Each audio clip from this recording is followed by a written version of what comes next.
today's tutorial we're going to work on the Sugar and Shine Baby Afghan, and this is a granny square and it is absolutely luxurious. It is fun, it is sweet, so sweet. I'm calling it my Sugar and Shine.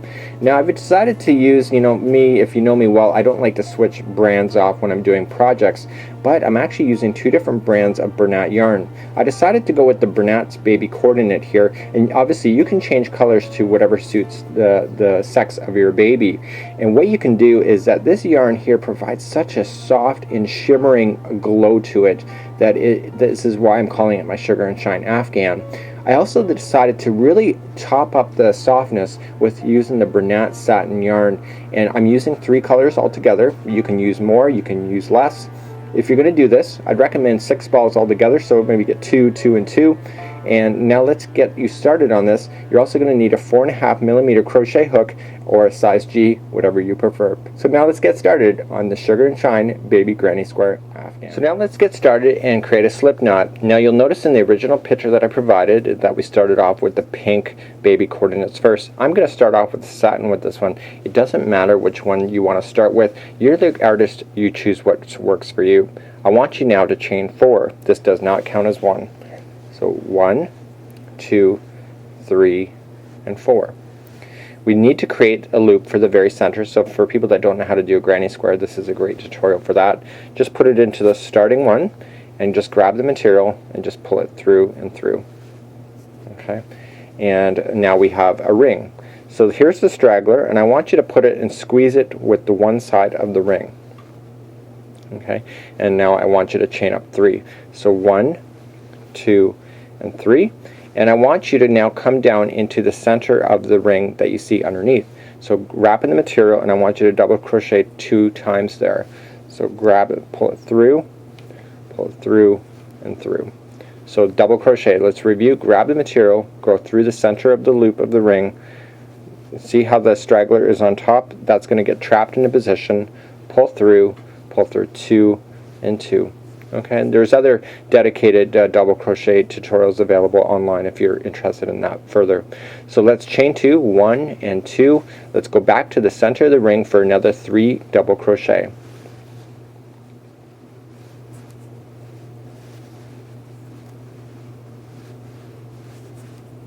So we're creating the foundation square of the center of your granny square.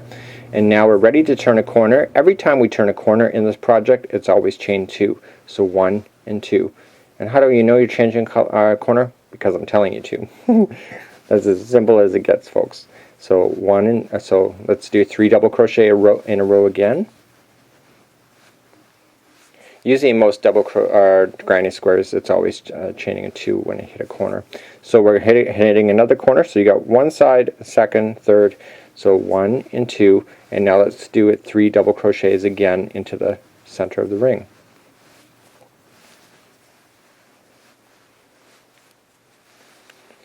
Okay, and now we want to finish off this round, and so just like we chained 2 in all the other corners, we have to chain 2 here. Okay, and we want to come to the top of this chain that we started with. So just slipping it into the top, pull through and through. This is called a slip stitch. Okay, so your straggler that you had when you were pinching it will eventually kind of hang out of the project, so we just got to grab some scissors. I always say fancy dancy scissors, if you know me. Grab your scissors, snip it, and because you buried it when you wrapped everything around, you'll notice that there's no starting, so everything's completely hidden. Isn't that cool? So now let's start up your next round. So remember I told you we're going to change colors every 2 rounds. So this is round number 1. Let's chain up 3. 1, 2, and 3. The big difference between my teaching and a lot of everybody else is that where they start the corner is different. So how I do it is you chain up 3, and now you're going to double crochet twice into the gap that is directly underneath this chaining of 3. So we got 1 double crochet, 2 double crochet. Now in granny squares, I always say that the flat piece is the runway, kind of like a model runway. So whenever we're going on top of the runway, we always chain 1 in between each of the puffs of 3 double crochet stitches. Okay, these can be considered clusters as well. So we're now going to go into the next corner for 3 double crochet.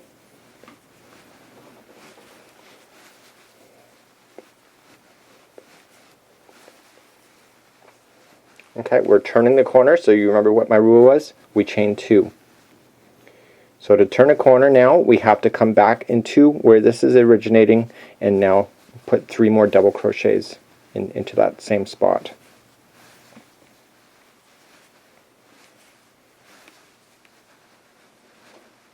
You see that? So you got the runway here, the first corner. So now we chain 1 because we're on the top of the runway, and now the corner happens to be the next one. So every time we grow out bigger, so basically the corner, remember 3 double crochets, 1 or 2 chain, 3 double crochet. Okay, so remember that in between the runways, as we work along, it'll get bigger and bigger. Okay, so then the distance is going to be filled in with other gaps in the middle. I know that doesn't kind of make any sense to you if you're just a beginner, but stick with me. You won't get lost if you just keep following along. Okay, so the next corner was done. 3 double crochets with 2 chain, 3 double crochet. We're going to chain 1 because we're on the runway, we're on the top piece. And now we're just happen to run into the next corner again, so it's 3, 2, and 3. 3 double crochet, 2 chain, 3 double crochet into the same hole, or stitch, or gap, whatever you want to call it.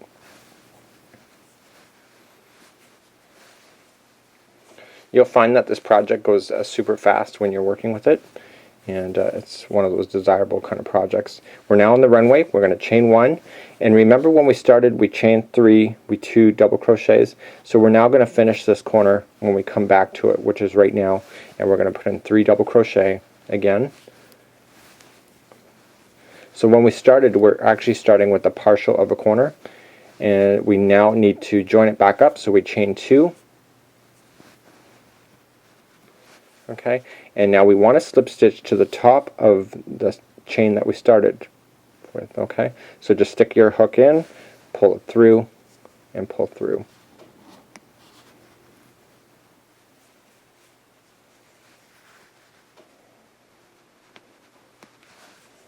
Okay, so now what we have is we have it completed. We got 2 rounds, and now I want you to cast off or fasten off. People will correct me on that one. Just cut your material. These scissors are horrendous.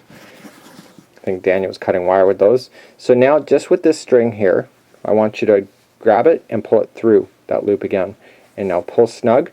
And what I do is that I just take my hook and I just come through and I just circle it around the corner piece twice, because if you remember that when we put in our 2 or 3, 2, 3 into the corner, all of this is going to bury what is there. So by wrapping it around twice, this really does trap in a position a lot better. So I'm just going to do a weaved in fast, so I'm just going to go into the stitch and just kind of pull it through. And you can see that I'm pulling it through this gap here, because when you have something over top, it's going to capture it even better. So what I do is wrap it at twice, I weave it through here, and then I wrap it around this section here, just the first gap, and then we can safely trim it, and you can be assured that it won't fall out afterward. That's kind of the nice thing about it. So you can safely trim it now if you wish. And there is your first corner. Okay, we can trim that better when we get around to it. So now let's grab your next color, and I'm going to say let's let it be pink. Why not, right? So let's grab our next color. We're just going to create a slip stitch, or slip knot, sorry. I'm starting to fumble it a little bit. So this is where we ended right here. I can tell because it's not as clean looking as the others. And what I like to do is that I like to rotate it so that when I go to cast on the next color, I'm coming backward 1 corner. Okay, so then my first thing is going to go. The reason why I do that is that I don't want it to appear where I've stopped and started in a project to always be the same corner, because it's sometimes very obvious. So by just switching it around like that, it becomes a lot better. So let's just slip in your hook. The material is already on the hook. Okay, the slip knot is already on the hook. Just grab both both the straggler and the string, pulling it through. Okay, and now we want to grab both of them together again and just pull through those 2 stitches, those 2 loops, sorry. and now I want you to chain 2. So 1 and 2. If you have extra sticking out of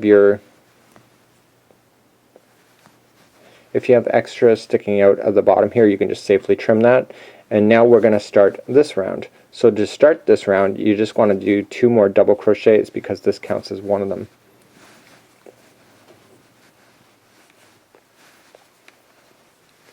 Okay, so now there's a gap in between the corners.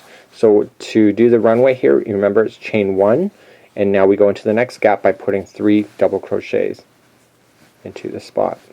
Now I have received email in the past, people say that I'm wrong by only chaining 1 on the runway. That is your call. You can do whatever you want. I find that it just makes it a little bit tighter and a little more desirable, and that's just your call. So you're on the runway here, you want to stretch over to the next, so you're only chaining 1, and so now we begin a corner again, which is the 3-2-3 configuration, which is 3 double crochet, 2 chain, 3 double crochet. Now you can kind of see here, one of my stitches here did not go into the proper area. So it's easier to pull it out now because you may see that really grossly afterward. So make sure that if you see any errors as you're going along, that you correct it when you can and not just say, well, you know what, nobody's going to notice, because you're going to notice. So remember, it's the 3-2-3 configuration for the corner, 3 double crochet, 2 chain, 3 double crochet. So we're now back on the runway again, and we just want to stretch over. So we're going to chain 1, and we're going to go into the next gap for 3 double crochets. So every time in the gaps in between the corners, it's going to be 3 double crochets into each one, chain 1.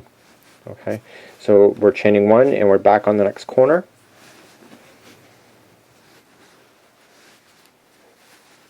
So we're doing our 3-2-3 configuration. I think by now you understand what that is. Chaining 2, 3 more double crochets in.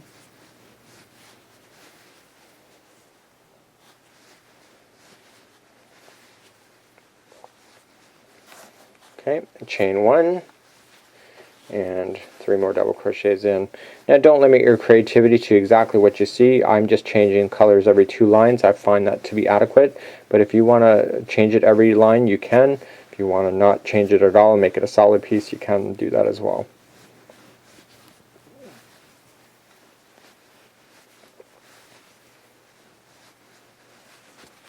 Okay, so we're in the corner, so chain 2, back in.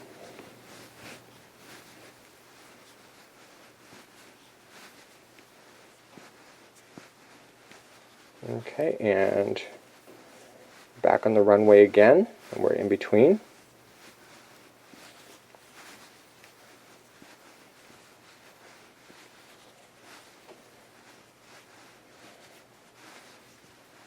Okay, so I have to do another round of this because I told you I was changing colors every 2 lines. So to finish off this round, we chain 2, and then we just go into the top of the chain and we slip stitch. So we just pull that material through and through. So let me get you started on the next round here, and we're just going to fast forward and we're going to take you to the next color, which will obviously be the white. And now let's do that next.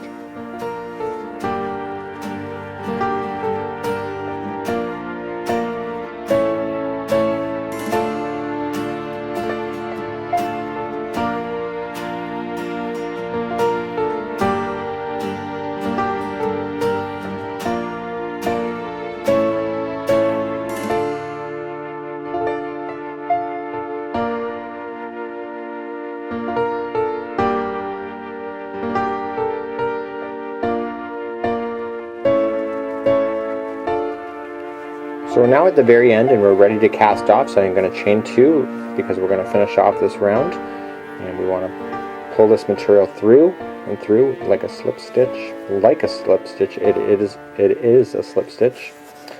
And now let's trim that material with my fancy dancy non-sharp scissors, and let's pull the material through. And remember what I said to you before, is that we're just wrapping it around the corner section twice.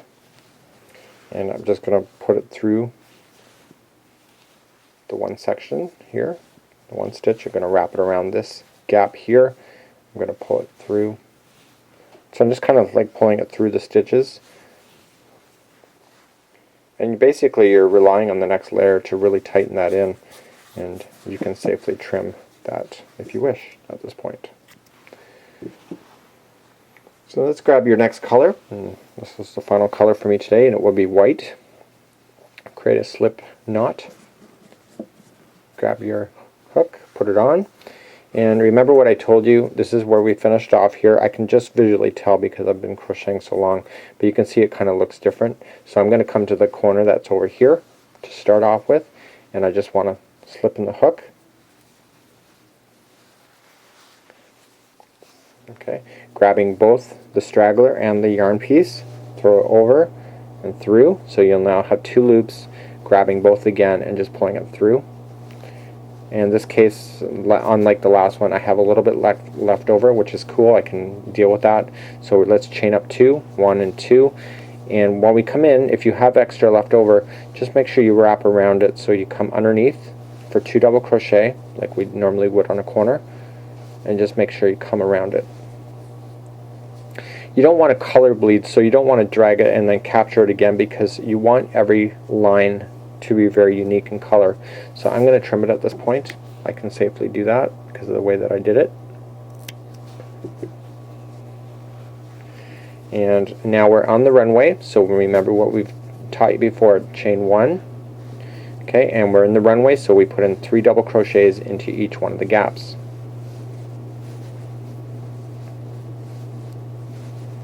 Now you'll notice that piece of yarn just kind of fell out of this spot here. That's not a big deal. We're going to chain 1, because when we go to wrap it around this gap here, we're going to capture that again. Okay?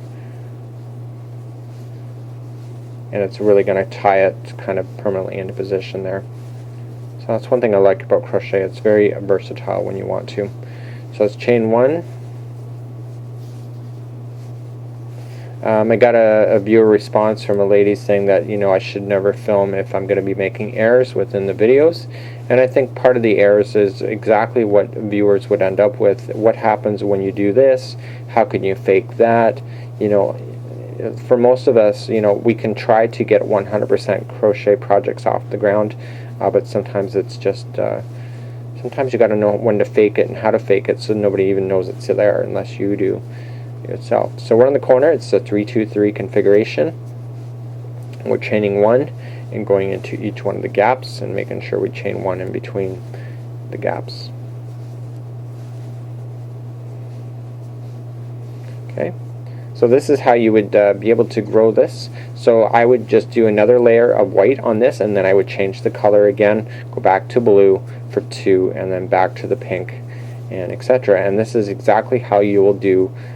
Just keep going around and around, so you don't have any squares to attach. You're just going to make one big jumbo square for this baby's Afghan, and you want to go to, it's about 39 to 40 inches. That's the standard size of a baby's Afghan.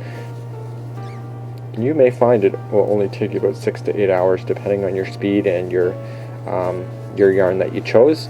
And again, just be very creative and excited about your projects. You know, when you're excited, people that will get it will be equally excited, I find. So good luck with that, and we'll see you next time on